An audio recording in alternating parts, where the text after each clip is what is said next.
Tapi kita harus tahu bahwa rizki ini semuanya sudah ditanggung oleh Allah Subhanahu wa Ta'ala. Ada yang dikasih banyak, ada yang dikasih sedikit. Bukan karena bergantung kepandaian. Banyak juga orang bodoh-bodoh tapi yang banyak uangnya, gitu ya. Bukan banyak juga orang pandai-pandai tapi tidak banyak hartanya kalau bicara mengenai harta. Ala kulli hal, semuanya sudah diaturkan oleh Allah Subhanahu wa Ta'ala. Jangan menilai orang dari harta, jangan memilih pasangan dari harta, gitu kan? Jangan menilai apapun hanya dari harta dunia saja. Apalagi kemuliaan seseorang, kita lihatnya dari harta belaka. Kemudian kalau dalil secara dalil akli, Allah pastilah memberikan rizki kepada kita, saudaraku sekalian. Kenapa? Karena Allah Tuhan, karena Allah bos, sedangkan kita adalah hamba, sedangkan kita adalah budak, sedangkan kita adalah karyawan. Di mana-mana yang namanya pekerja selalu dibayar, selalu ditanggung oleh bosnya. Bukan begitu? Allah Subhanahu wa Ta'ala kan yang jadi bos kita selama ini. Allah aturkan kita, kamu harus sholat 5 waktu sehari semalam, kamu harus tutup aurat, kamu harus begini, kamu harus begitu, dan lain sebagainya. Allah bos. Sehingga pastilah sebagai bos, sebagai majikan, sebagai pimpinan, dia pasti akan menjamin nafkah bagi semua orang-orang yang berada dalam tanggungannya. Kemudian yang keduanya, kalau kita pikir-pikirkan secara akal kita, pastilah rizki itu sudah dijamin sama Allah Subhanahu wa Ta'ala. Nyatanya, dari sejak kita belum bisa usaha apa-apa, belum boleh usaha apa-apa, rizki sudah sampai kepada kita. Semasa kita berada dalam perut ibu kita, jangan kata bekerja. Kan anak bayi dalam kandungan mana ada yang jahit? Janin dalam kandungan mana ada yang sudah mengajar misalnya. Semuanya masih bahkan makan pun tak boleh. Tapi apakah kemudian dia kelaparan di dalam kandungan situ? Tak ada. Allah sampaikan rizkinya, bahkan dengan cara yang luar biasa. Bahaya bagimu ketika berada dalam kandungan ibumu kalau ada makanan pedas. Orang tuanya pun kemudian setiap kali makan pedas muntah. Oh, ini tak boleh makan pedas, kan begitu? Masya Allah, rizkinya disampaikan. La ilaha illallah, luar biasa sekali. Bahkan kabarnya bayi itu, janin dalam kandungan, wajahnya menghadap ke arah belakang, bukan ke arah lambung. Kenapa? Allah menghindarkanmu untuk mencium bau-bau yang tidak enak, bau-bau busuk dari kotoran yang dimakan oleh ibu kita, gitu ya. Sehingga sampai dengan hidungnya pun dihadapkan ke arah sebelah sana, ke arah belakang. Sebegitunya Allah mengatur janin dalam kandungan. Rizkinya disampaikan oleh Allah Subhanahu wa Ta'ala ketika kamu belum boleh mencapai rizkimu sendiri. Dan kita lihat janin-janin dalam kandungan tak ada yang stres. Betul kan? Tak ada yang stres. Kenapa? Tak susah-susah uruskan rizki masih dalam kandungan. Dan bukan hanya kita manusia sebenarnya, semuanya pun sudah dijamin rizkinya oleh Allah Subhanahu wa Ta'ala, termasuk binatang. Saudara sekalian, gajah itu tak pernah sujud, gemuk-gemuk. Kan? Kenapa masih khawatir urusan rizki? Bahkan andai ada semut hitam di dalam sebongkah batu, diletakkan di dasar lautan di waktu malam, tidak ada yang dapat melihatnya, Allah pasti akan menyampaikan padanya rizkinya. Begitu katanya para ulama. Saudariku sekalian yang saya muliakan, kalau ada di antara binatang yang protes terhadap urusan rizki, pantasnya adalah cicak. Kenapa cicak? Karena cicak itu rizkinya semua makanan yang bersayap, semua binatang yang bersayap. Dianya sayap sepotong aja tak punya. Coba, gimana caranya dia mau dapetin makanannya, padahal dianya tak bersayap dan makanannya semuanya binatang bersayap. Mau ngejarnya bagaimana? Saudariku sekalian yang saya muliakan, tapi nyatanya kita tak pernah lihat ada cicak mati kelaparan. Subhanallah, ada nyamuk hingga cicak mendekat dari kejauhan. Diam dulu sebelum kemudian mengeluarkan lidahnya. Hap. Kan begitu? Subhanallah.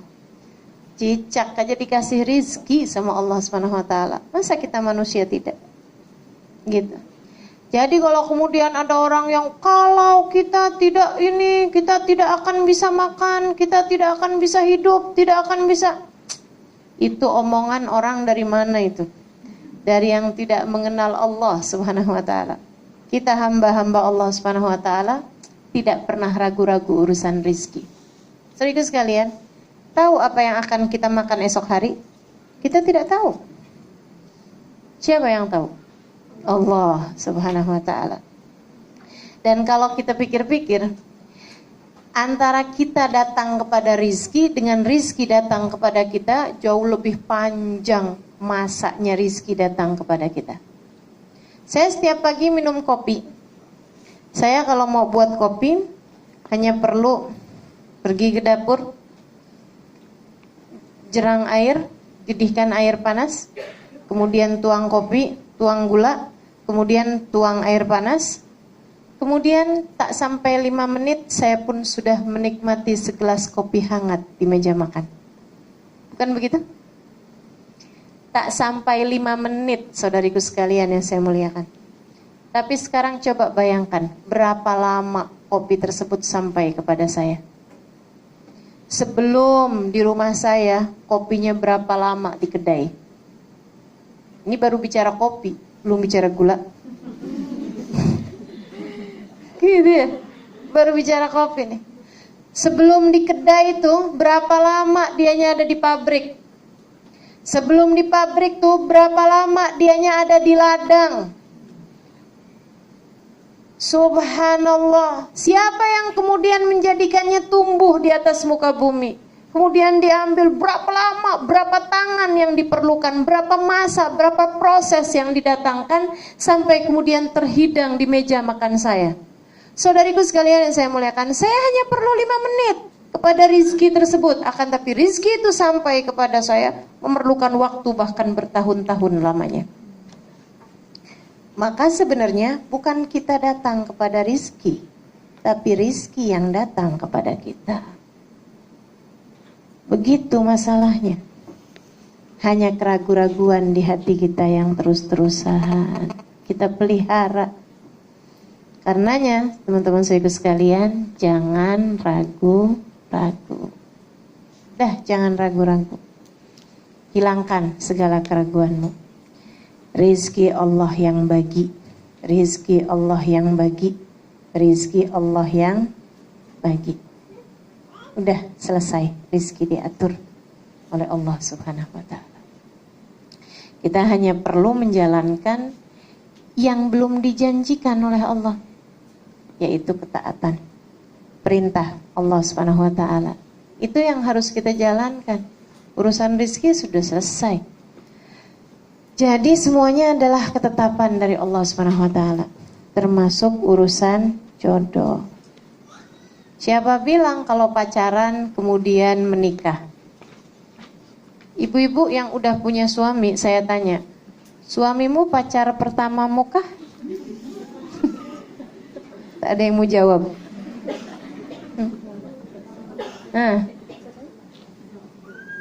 Suamimu pacar pertamamu kah? Bukan. Bukan ya? Bukan pacar pertama, artinya pacar kedua, pacar ketiga, atau malah bukan pacar. Bukan pacar katanya.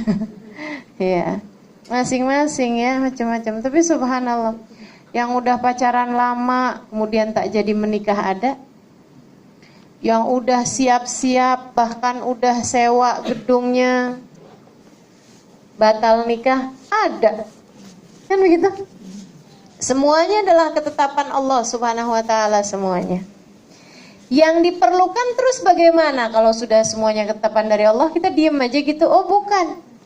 Bukan berarti kita diam. Silahkan berikhtiar. Apa ikhtiarnya? Urusan mana dulu nih? Kita mau bahas urusan rizki. Apa ikhtiarnya untuk mendapatkan rizki itu? Untuk mendapatkan rizki bukan asal rizki. Karena semua yang datang pada kita itu pada manusia itu namanya rizki. Tapi itu dibagi, ada rizkon halalan, ada rizkon haraman. Ada rizki yang halal, ada rizki yang haram. Yang diperintahkan oleh Allah Subhanahu wa taala adalah menjemput rizki yang halal dengan cara yang halal. Jadi rizkinya dah diatur, hanya saja kamu diperintahkan oleh Allah Subhanahu wa taala untuk menjemputnya dengan cara yang halal. Bagaimana cara yang halal? Bekerja dengan cara yang halal. Kan begitu? Kemudian lagi tidak ada hati yang tersakiti. Caranya bekerjanya juga pekerjaan-pekerjaan yang halal. Enggak usah khawatir saudariku sekalian. Sekali lagi rizkinya sudah diatur sama Allah. Jadi dalam bekerjanya tuh jangan khawatir. Saya punya kawan, dia penjahit. Biasa menjahitkan baju-baju orang-orang pesta-pesta gitu, yang tidak jelas mana yang ditutup, mana yang dibuka. Saya kadang-kadang heran, Ustazah, orang tuh minta jahitin sama saya baju setali. Satu tali aja. Habis satu tali itu belakangnya pun juga bolong juga gitu. Jadi ini saya nggak jelas nih yang ditutup yang mana ini. Baju ini nutup bagian yang mana gitu. Dia kemudian tanya sama saya, bagaimana menurut Ustazah? Saya bilang, kamu harus kuat hati. Menjahitlah, tapi khusus busana muslimah. Saya ikut dosa ya Ustazah kalau saya bikinin baju yang terbuka? Iya, saya bilang. Iya, tentu saja. Walaupun kamu hanya sekedar menjahitkan, tapi tiap kali dia pakai, tiap kali dia dosa. Astagfirullah, banyaknya dosa saya nih Ustazah. Saya bilang iya, makanya mulai sekarang udah tetepin aja. Baik Ustazah. Tapi nanti pelanggan saya Ustazah semuanya baju yang seperti itu. Hanya sedikit aja pelanggan yang menjahitkan baju muslimah. Saya bilang itu dia. Allah tuh udah atur semua rizki. Allah udah jaminkan semua rizki. Bismillah, dia bilang. Kalau gitu modelnya bismillah. Dia pun memutuskan untuk tidak menerima jahitan kecuali yang muslimah. Orang-orang pada marah sama dia, pelanggan-pelanggannya. Sampai dengan yang, udah oke, saya tambahkan ongkosnya, upahnya, jahitnya. Berapa kali lipat yang kamu mau, sampai begitu. Dan dia tetap tolak. Tak mau, saya tak mau banyak dosa. Kata Ustazah, nanti tiap kali dipakai saya ikut dosa juga. Saya tak mau lagi. Subhanallah. Dalam beberapa waktu memang agak berkurang pendapatannya, tapi sesudah itu, subhanallah, semakin banyak, semakin banyak, semakin banyak. Ya Allah Ustazah, emang betul ya Ustazah, semuanya memang sudah ditetapkan Allah SWT. Kita hanya perlu untuk menjemputnya dengan cara yang halal, dengan cara yang baik, dengan cara yang takwa. Jangan takut karena kita melakukan kebaikan kepada orang lain, rizki kita berkurang. Saudaraku sekalian, karena pengatur rizki satu, namanya Allah. Ada dua orang punya kedai perhiasan di sebuah pasar. Satu hari ada orang beli di kedai dia nih, orang soleh nih ya. Dia udah pilih-pilih, kemudian dia bilang, si yang punya kedai dia bilang, Pak, Bapak boleh pilih dulu mana perhiasan yang Bapak mau beli. Habis itu kemudian dia udah pilih-pilih, satu dia bilang, terus yang ini nih saya mau beli, saya mau bagi hadiah istri saya. Dia bilang kemudian sama bapak itu, Pak, perhiasan yang sama seperti ini, sebelah jual juga. Jadi bapak jangan beli sama saya, beli aja sama sebelah. Dia bilang, kenapa? Saya mau belinya di sini kok. Tak Pak, beli di sana aja. Memangnya kenapa? Dia bilang. Karena saya sama dia buka kedai ini dari tadi pagi. Saya sudah ada beberapa orang yang beli di kedai saya. Sementara di kedai dia belum ada yang beli. Jadi silahkan Bapak beli di kedai sana. Masya Allah. Itu yang seperti itu menurutmu, apakah kiranya akan berkurang rizkinya? Oh, tidak akan. Justru akan bertambah, bertambah, bertambah. Hati yang penuh cinta. Baik yang membeli maupun yang menjual dalam Islam, seharusnya semuanya membeli dan menjual dengan cinta. Membeli dengan cinta macam mana? Saudariku sekalian yang saya muliakan, menjual dengan cinta tadi saya sudah ceritakan. Membeli dengan cinta macam mana? Ini kelakuan orang Jakarta, kalau nawar ikan, turun, ya Allah, luar biasa sekali. Berapa Pak jual ikannya Pak? Misalnya gitu ya, 10 ringgit. Ya ampun Pak, ikannya udah jelek juga. 3 ringgit ya Pak ya? Dari 10 ke 3 ringgit. Masya Allah, Masya Allah. Sehingga sekalian saya muliakan, itu namanya membeli tanpa cinta. Belilah dengan cinta. Kalau kita beli apalagi kepada sesama orang Islam, yang bagus-bagus. Kalau perlu malahan, wah Pak ikannya bagus nih Pak nih, saya tambahin deh, gitu. Bapak tadi bilang berapa 10 ya, saya bayar 20 ringgit ya Pak, ikannya bagus. Gitu. Ya Allah, itu namanya membeli menjual dengan cinta. Saudariku sekalian yang saya muliakan, rizki itu seperti itu tuh keadaannya tuh. Tidak bisa membahagiakan seseorang juga gitu, dan tidak membuat nilai seseorang bertambah atau turun dengan rizki. Yang kita perlukan adalah menjemput rizki tersebut dengan cara-cara yang halal. Allah ketika menceritakan para ahlinya, para kekasih-kekasihnya, Allah menceritakan dengan ucapan rijalun la tulhihim tijaratun wala bai'un an dzikrillah. Rijal, kata Allah, hamba-hambaku, laki-laki, orang-orang, la tulhihim tijaratun, perdagangan, wala bai'un, ataupun transaksi jual beli, tidak membuat mereka terlalaikan dari Allah. Jadi silahkan bekerja, silahkan jemput dengan cara yang halal, tapi jangan sampai tersibukkan dengan hal tersebut. Kalau kita bekerjanya dengan cara yang halal, apalagi kemudian bermuamalahnya dengan cinta seperti yang tadi saya sampaikan, bertakwa dalam usaha kita itu, maka usaha kita tuh bernilai ibadah di mata Allah. Yang sampai-sampai, saudara sekalian, katanya Nabi Muhammad SAW, ayu memri'in bata kalan min syughlih bata maghfurun lah. Kalau ada seorang laki-laki atau seorang perempuan, dia tertidur malam dalam keadaan lelah karena bekerja seharian untuk memberikan nafkah bagi keluarganya, untuk menjemput rizki bagi keluarganya dengan cara-cara yang halal, dengan cara yang baik, dan tidak membuatnya meninggalkan sholat sunnah, meninggalkan ibadahnya dan lain sebagainya. Dia kemudian malam-malam hari kelelahan karena habis bekerja seharian, bahkan mungkin tidurnya dengan ngorok, keluar suaranya, gitu ya. Itu katanya Nabi Muhammad SAW, baca maghfurun lah. Dia tidur dalam keadaan Allah mengampuni dosa-dosanya. Masya Allah. Itu padahal kalau kita punya suami ya, suami kita bekerja mencari nafkah buat kita, mencari rizki buat kita dan anak-anak kita.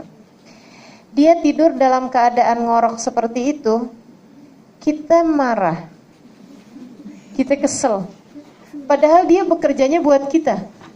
Allah, dia bekerjanya bukan buat Allah, bekerjanya buat kita. Allahnya kesian sama dia. Jadi mulai sekarang, kalau ngelihat suami kita kelelahan tidur dalam keadaan ngorok, coba pandang dia dengan pandangan Allah kepadanya. Ya Allah, dia bekerja nih mencari rizki buat saya dan anak-anak. Ya Allah, Engkau saja memandangnya sambil mengampuni dosa-dosanya. Masa saya tidak memandang dia dengan pandangan penuh cinta? gitu pandangin suami kita. Yang tidur dengan pandangan penuh cinta. Maka teman-teman serius sekalian yang saya muliakan, itu rizki. Cari dengan cara yang halal, cari dengan cara penuh cinta, dengan takwa pada Allah SWT. Maka pencarianmu terhadap rizki, usahamu untuk itu, semuanya bernilai ibadah di mata Allah SWT. Jangan takut rizkimu hilang. Jangan takut rizkimu salah alamat. Jangan takut rizkimu tidak akan sampai kepadamu. Tidak ada ceritanya. Tidak ada ceritanya. Malahan seringkali karena terburu-buru, rizki yang seharusnya datang dalam keadaan halal akhirnya datang dalam keadaan haram. Sayyidina Ali bin Abi Thalib bercerita. Katanya Sayyidina Ali, satu hari saya ada mau pergi ke rumah seorang kawan. Di depan pintu rumah orang tersebut, saya merasa perlu ada orang pegangkan keledai saya, naik keledai.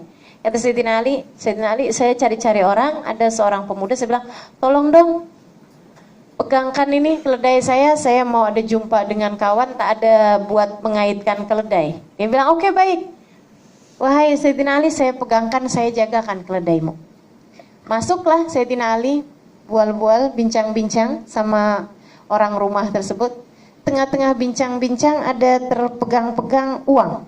Di sakunya, dia lihat 5 dinar, uangnya Sayyidina Ali. Sayyidina Ali kemudian mikir, saya mau bagi nih buat yang pegangkan keledai saya. Kesian dia udah pegangkan keledai saya, jadi nanti saya mau bagi itu. Begitu keluar Sayyidina Ali, keledainya tak ada. Orang itu pun juga tak ada. Sayyidina Ali cari-cari, kemudian akhirnya ada orang bawakan keledainya. Ini keledaimu ya? Kata Sayyidina Ali, oh iya betul. Wah, mana dia tuh yang pegang? Orangnya sudah kabur dan mencuri tali pegangannya keledai. Waduh, ini saya perjalanan cukup jauh, agak susah kalau tak ada talinya. Boleh tak Pak, belikan saya tali keledai? Nih saya ada uang 5 dinar, belikan saya talinya. Pergilah orang tersebut ke pasar, kemudian pulang. Dia bilang, nih berapa harganya? 5 dinar. Oke, baik. Diambil sama Sayyidina Ali talinya keledai tersebut. Begitu dibuka, ya ini dia tali keledai saya yang hilang. Kata Sayyidina Ali, orangnya macam mana nih yang jual tali keledai? Orangnya begini, ada ininya, ada jambangnya. Oh, itu dia yang pegangkan tali keledai saya. Tadi itu, dia yang curi tali keledai saya. Kata Sayyidina Ali, subhanallah, memang uang 5 dinar tuh memang harus jadi rezeki dia. Andai saja dia mau menunggunya, bersabar menunggunya beberapa menit, akan datang uang tersebut dalam keadaan halal. Akan tetapi karena dia tak sabar menunggu, dia pun kemudian mencuri tali keledai, menjual barang yang bukan milik dia. Akhirnya kemudian datanglah 5 dinar yang memang menjadi ketetapan Allah akan menjadi rizkinya dalam keadaan haram. Maka jangan tergesa-gesa urusan rizki. Jangan tergesa-gesa. Biasa-biasa aja. Semuanya udah ditetapkan Allah Subhanahu wa ta'ala. Tak usah benci si fulan, si faltan. Hanya karena, wah gara-gara dia nih, rizki saya jadi susah. Saya buka kedai, dia buka juga sebelah. Semua langganan saya diambil sama dia.